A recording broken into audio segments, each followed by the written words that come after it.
Perlas de la segunda epístola de Pablo a los Corintios. La primera carta de Pablo a los Corintios es objetiva y práctica. La segunda es mayormente subjetiva y personal. La primera tiene un tono más tranquilo y mesurado. La segunda refleja la ansiedad de Pablo por recibir noticias de Corinto, su alivio y gozo cuando finalmente llegó Tito y su decisión de tratar con firmeza a los que todavía perturban la iglesia.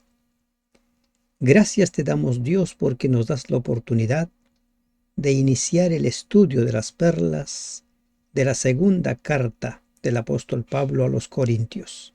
Permítenos, Padre, encontrar las lecciones, las perlas para nuestra vida. En el nombre de Jesús te lo pedimos. Amén. La segunda carta de Pablo y la primera carta tienen ciertas diferencias. La primera carta refleja las condiciones en que se hallaba la iglesia de Corinto y la segunda la pasión del apóstol por la iglesia. Y aunque el principal propósito de esta carta no es doctrinal, como en el caso de Gálatas y Romanos, destaca importantes verdades doctrinales. Por lo general se acepta que quizás transcurrió un periodo de varias semanas entre la redacción de las 2 epístolas a los Corintios. La primera fue escrita en Éfeso, la segunda en Macedonia. Se cree que Pablo escribió esta segunda epístola mientras estaba en Macedonia, aproximadamente el año 57 después de Cristo. ¿Qué perlas encontraremos en esta segunda carta? ¿Qué perlas hemos encontrado en la primera carta? Concentrémonos en el estudio de este primer capítulo.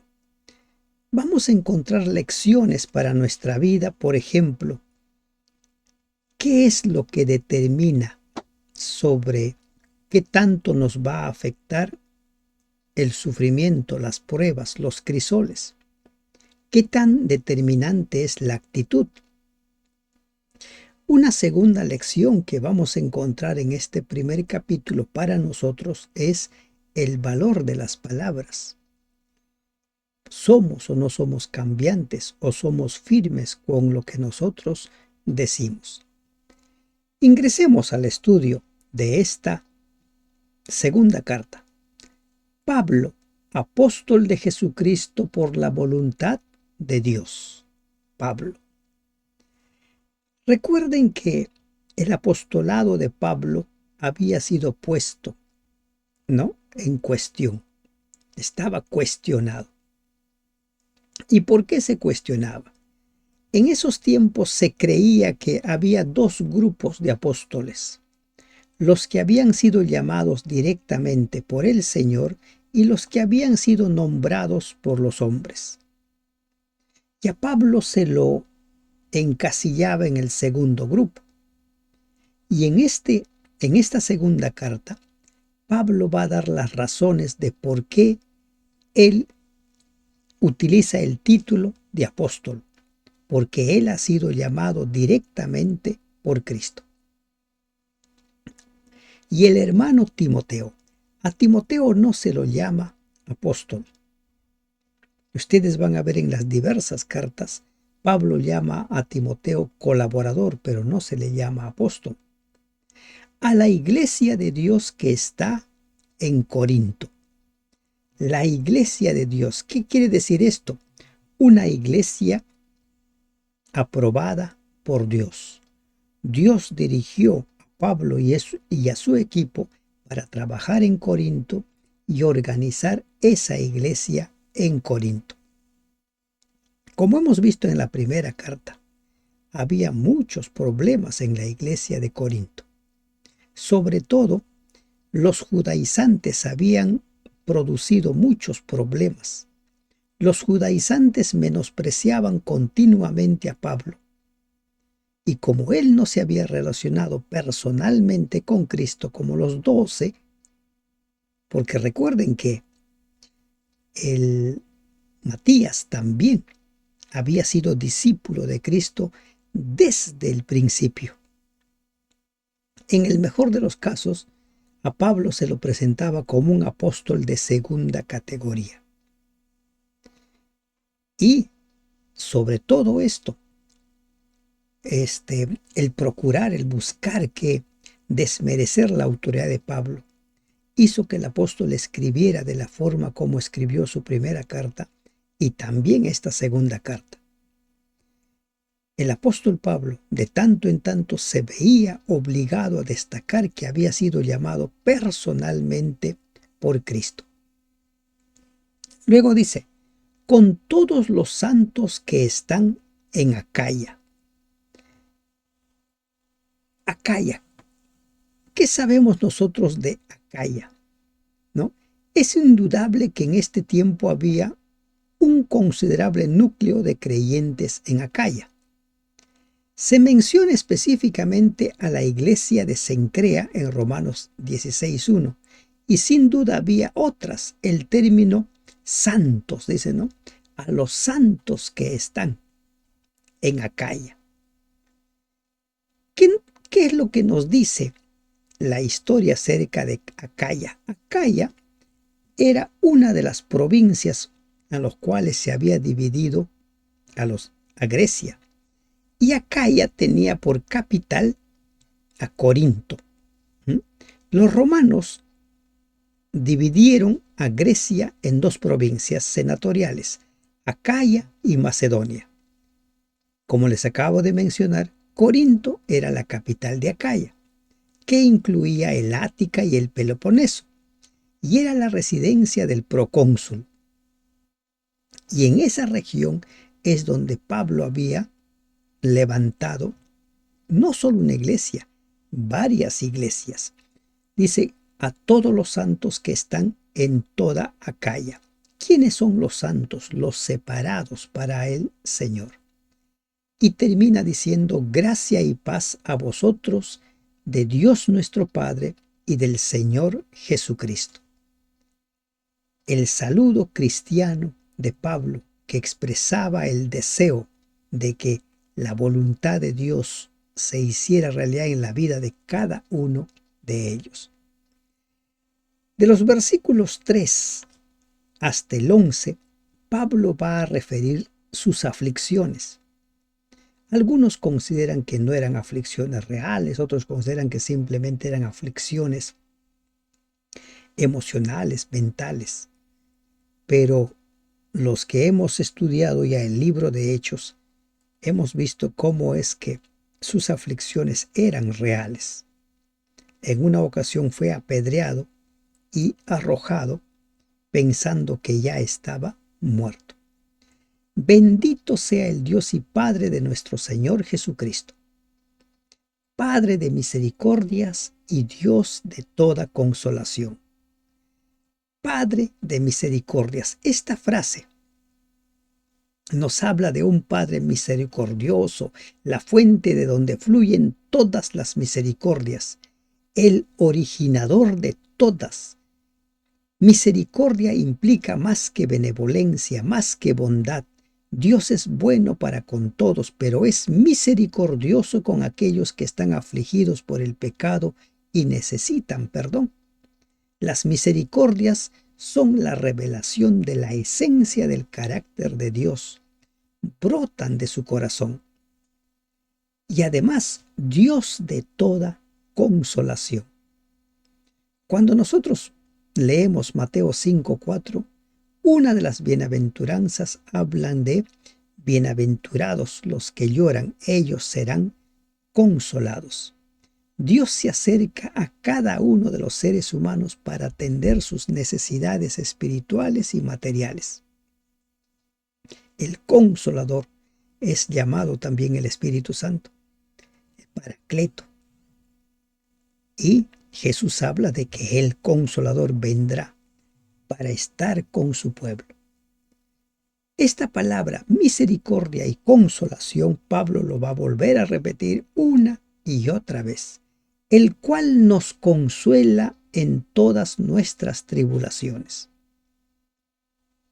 Pablo ahora empieza a hablar acerca de las tribulaciones al cual estuvo sometido no solo él, sino también los que formaban parte de su equipo, el cual nos consuela en todas nuestras tribulaciones para que podamos también nosotros consolar a los que están en cualquier tribulación. La voz de la experiencia. Quien ha pasado por el fuego sabe lo que es estar allí y puede dar una idea a quien está atravesando el fuego.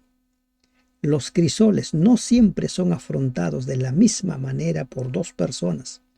Puede ser el mismo crisol, pero no va a ser afrontado de la misma manera porque hay muchos factores que intervienen.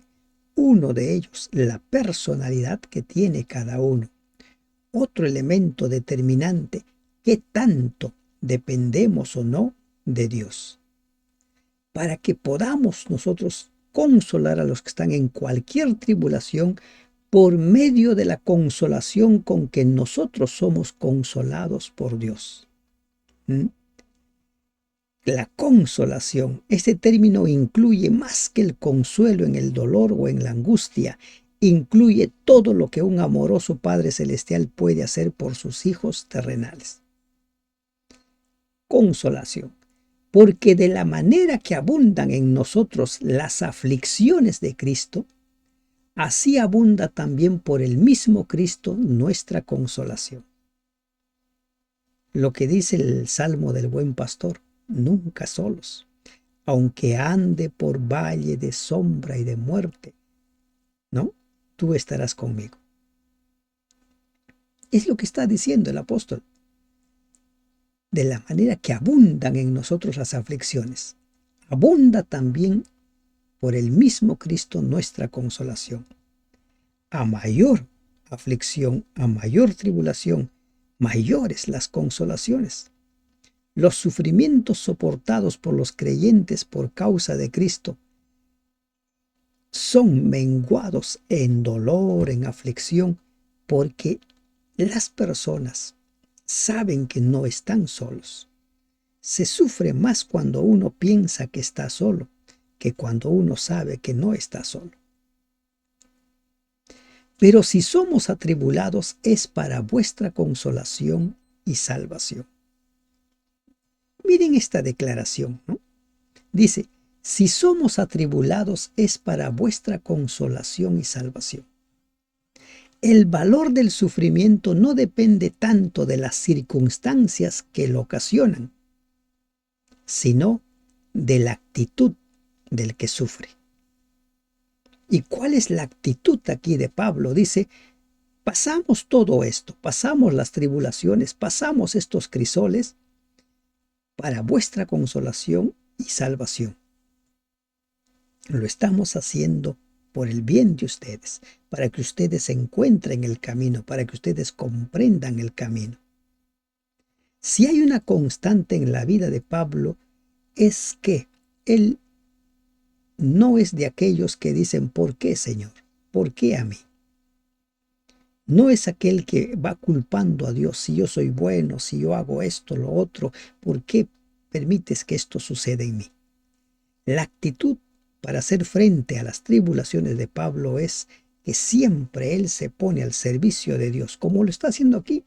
Si somos atribulados es para vuestra consolación y salvación, o si somos consolados es para vuestra consolación. Somos consolados, ustedes también van a ser consolados. La cual opera en el sufrir las mismas aflicciones que nosotros también padecemos.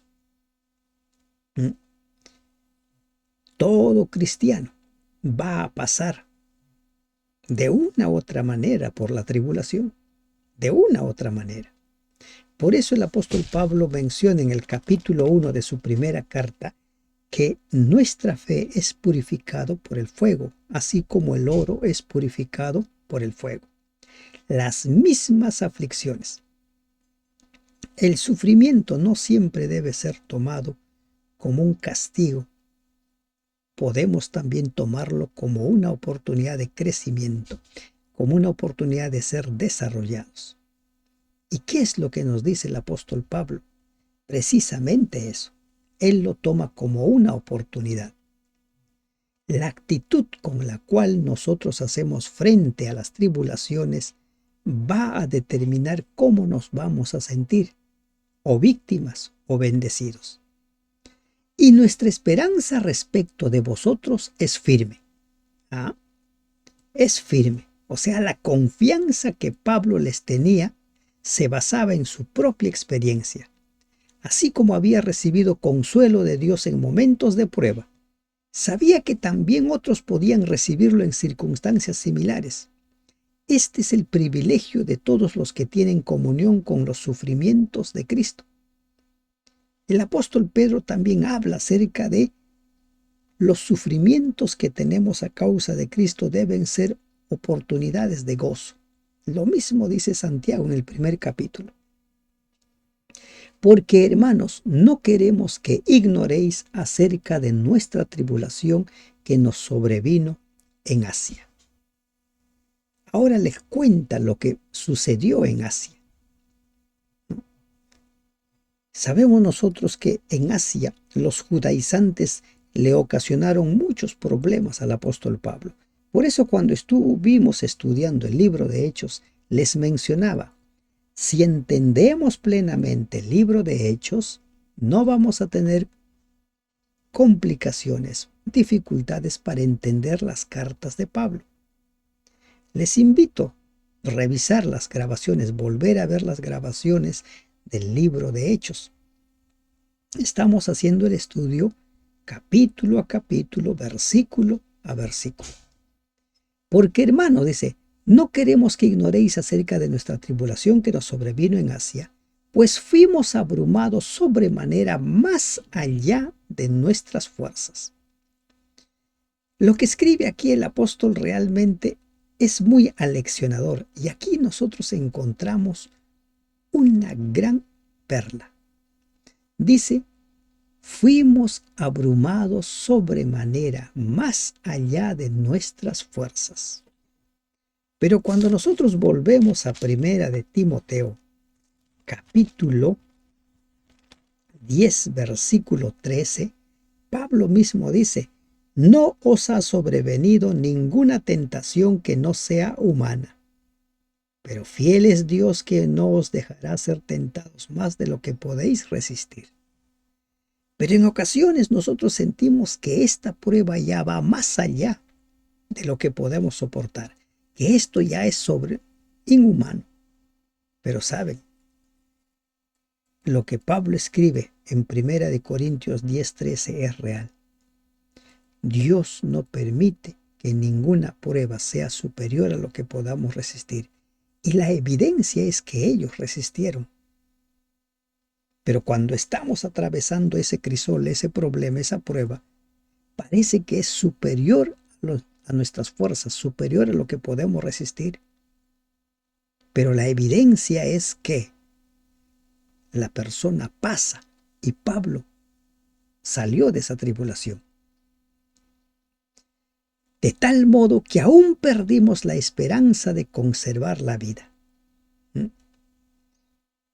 Perdían la esperanza. ¿Por qué? Porque consideraban de que esto es mayor. Recordemos las pruebas de Job. Fueron grandes. Para la gran mayoría de nosotros son pruebas imposibles de vencer o pasar humanamente hablando.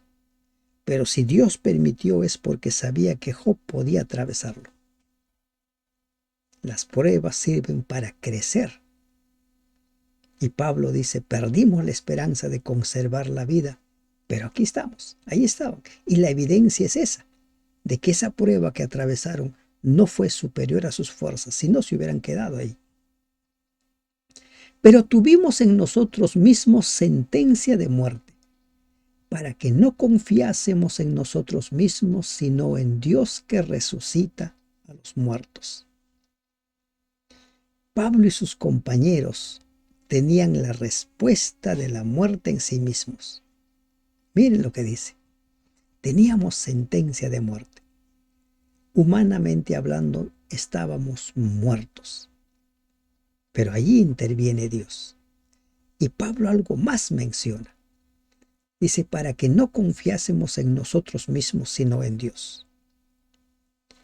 La experiencia por la cual Pablo había pasado recientemente lo había impresionado con esa lección. La misma verdad le era evidente cuando oraba para que le fuera quitado el aguijón de su carne. Capítulo 12, versículos 7 al 10 de este libro. Pablo aprendió a confiar en la consolación que había hallado en Dios. ¿Saben?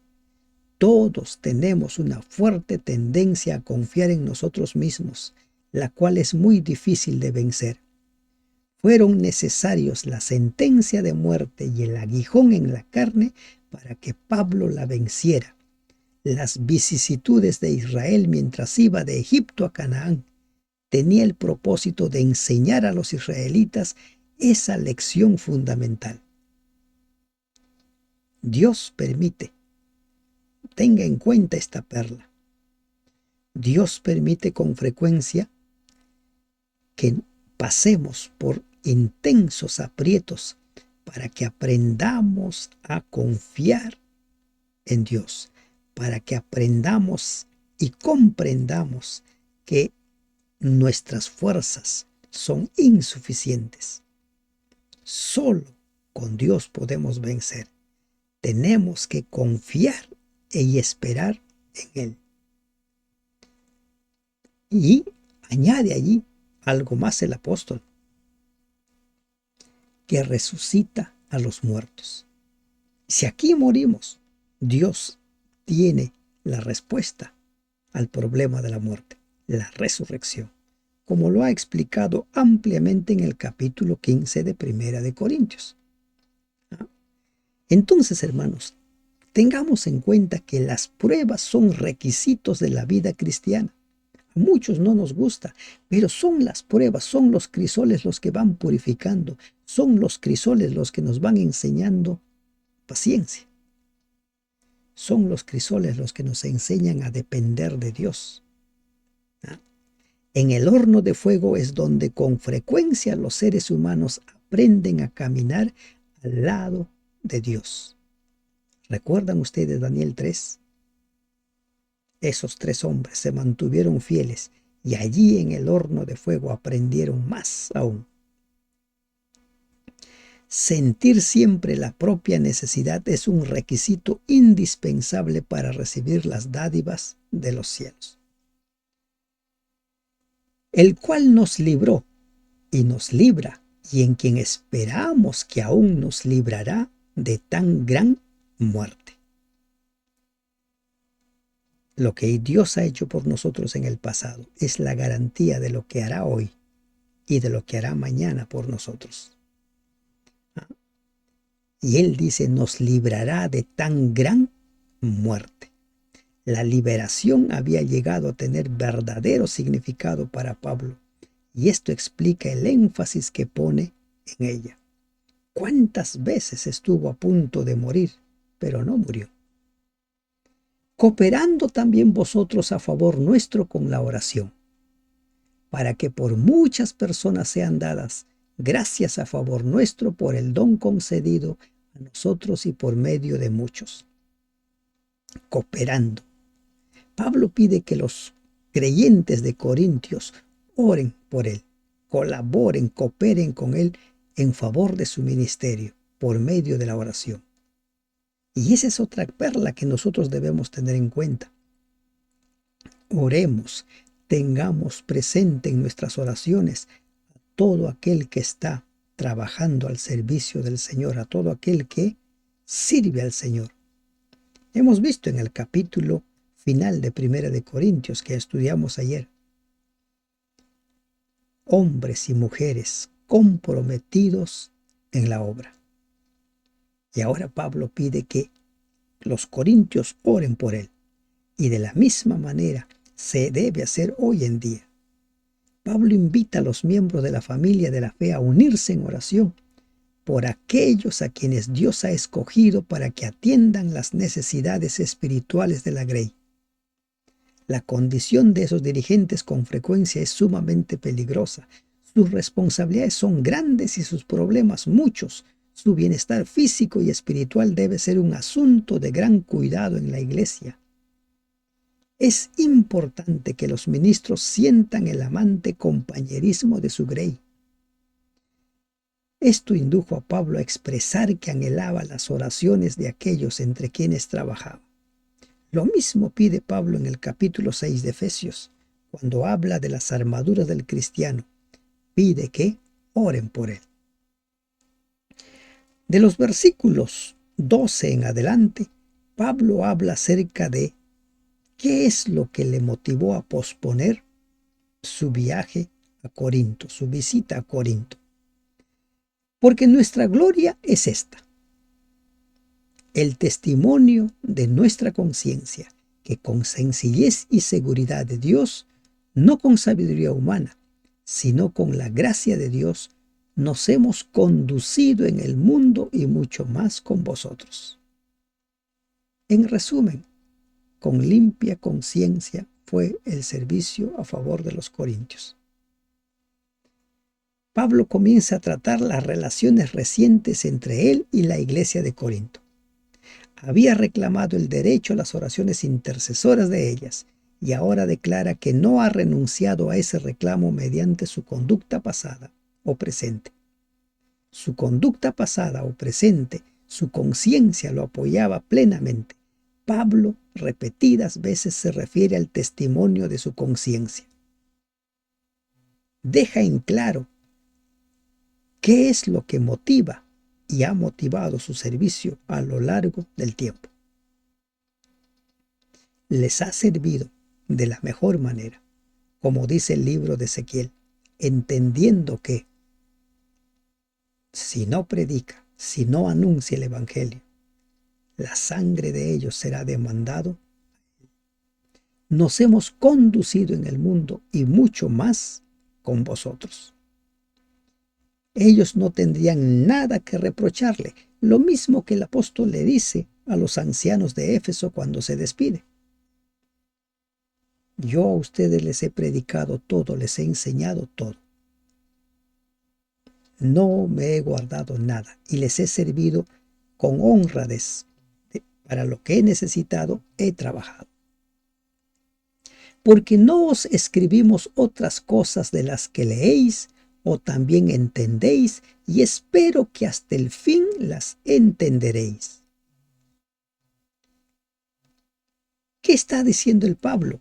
No hay nada que esté oculto. Todo se los hemos dicho.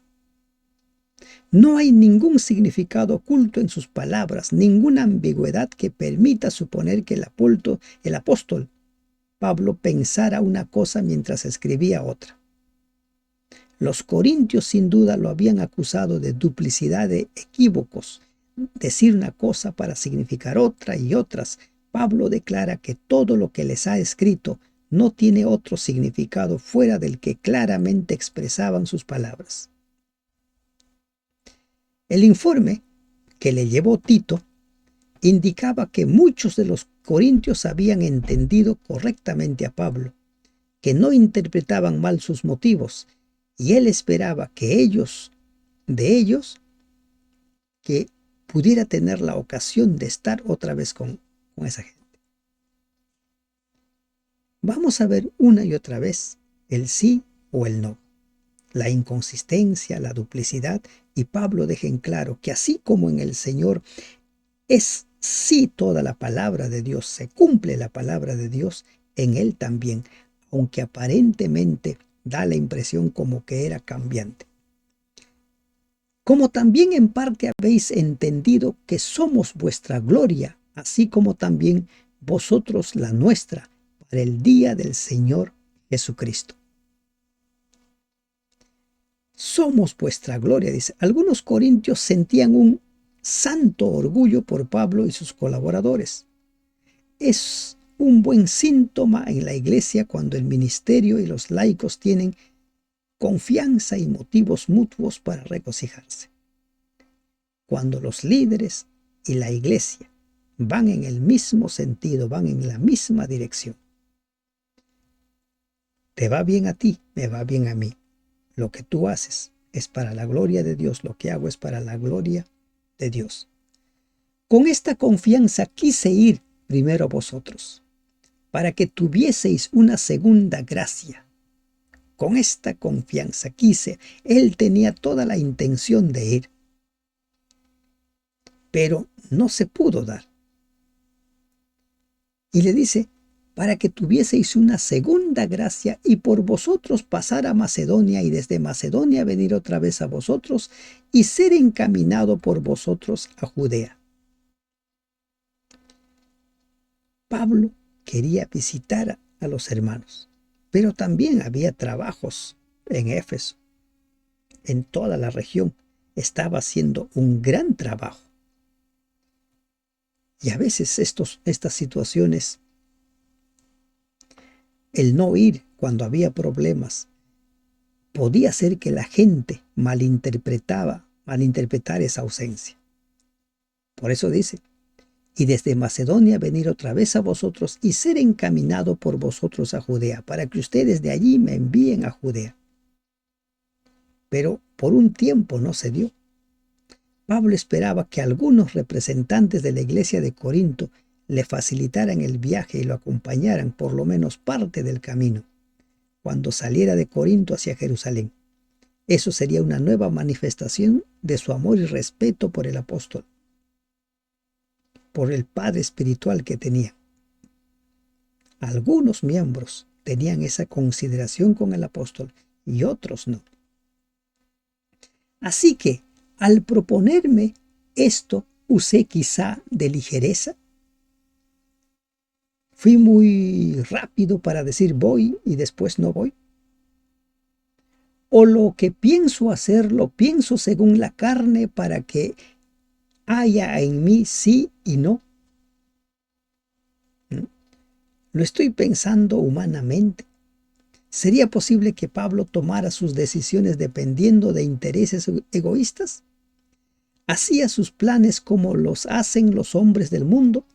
¿Alteraba sus planes por cualquier circunstancia y caprichosamente cuando era evidente que de ese modo recibiría un beneficio personal? Pablo mismo está dando sus razones y está empezando a argumentar por qué hasta la fecha no había ido. Mientras Pablo hablaba de su visita a Corinto, ¿tenía acaso el plan de no ir a esa ciudad? ¿Quería decir no cuando decía sí o era tan voluble que podía decir sí y no casi al mismo tiempo? Era cierto que nadie podía depender de él ni saber qué podía esperar de él. Así era. Pablo lo niega. Su proyectada doble visita había sido impedida no por su inconstancia, sino por la deslealtad de ellos y por el deseo del apóstol de no tener que tratarlos ásperamente, como vamos a ver versículos más adelante. Mas como Dios es fiel, nuestra palabra a vosotros no es sí y no. Pablo deja en claro que no es voluble, que no es cambiante. Y aquí encontramos nosotros una gran perla. Hay que darle valor a nuestras palabras. Por eso Jesús dijo que vuestro decir sea sí, sí o no, no. Así de claro. Si hay que decir no, digamos no. Y si estamos en condiciones de decir sí, pues digamos sí. En Santiago 1:8 dice, el hombre de doble ánimo es inconstante en todos sus caminos.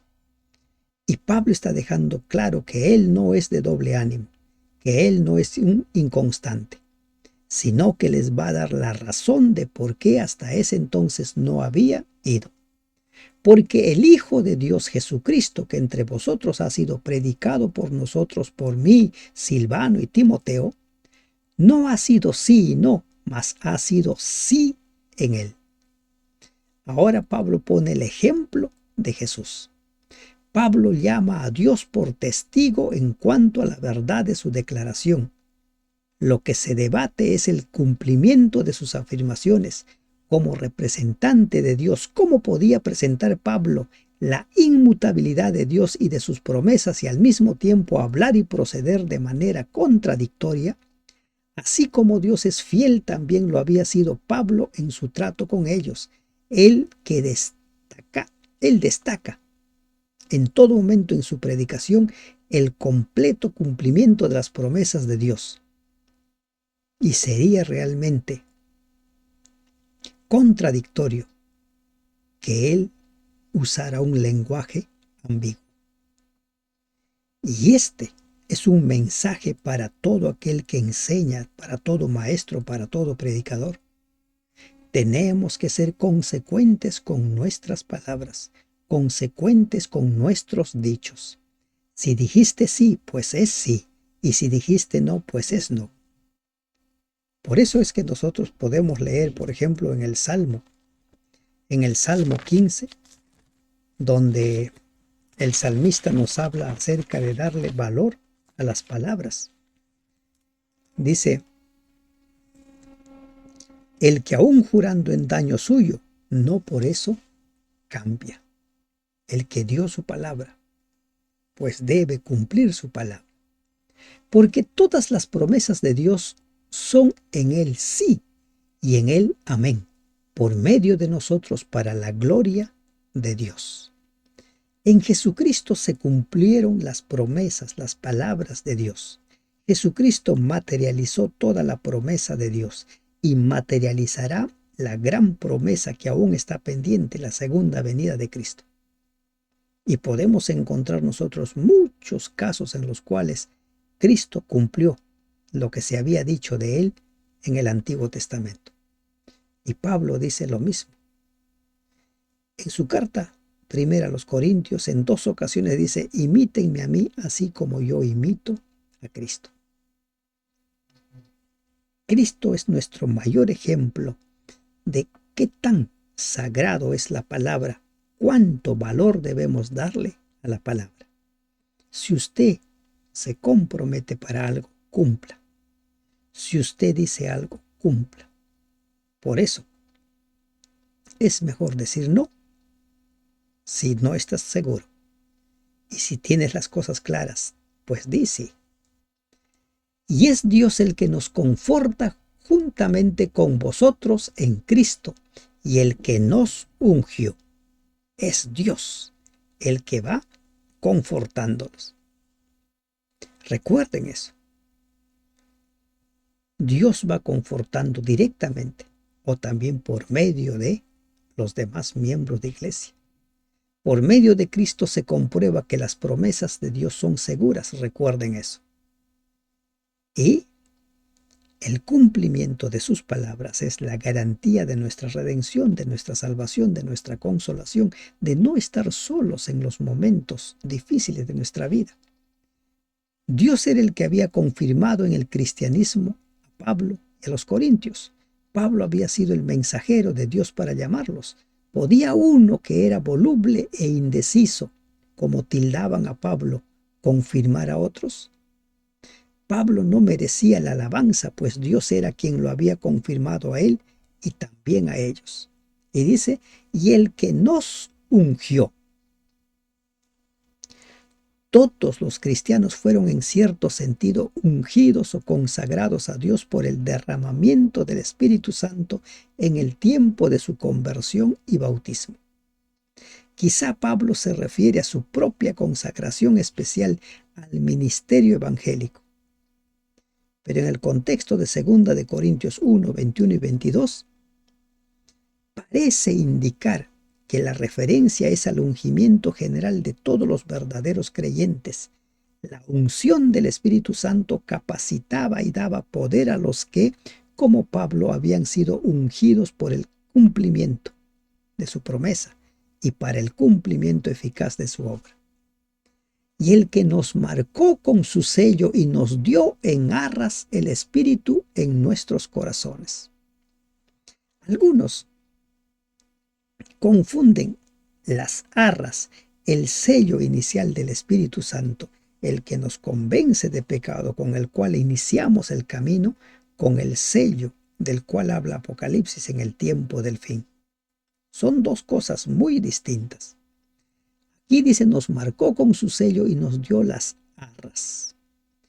Las arras significa un pago inicial, la garantía de que el negocio se va a concretar.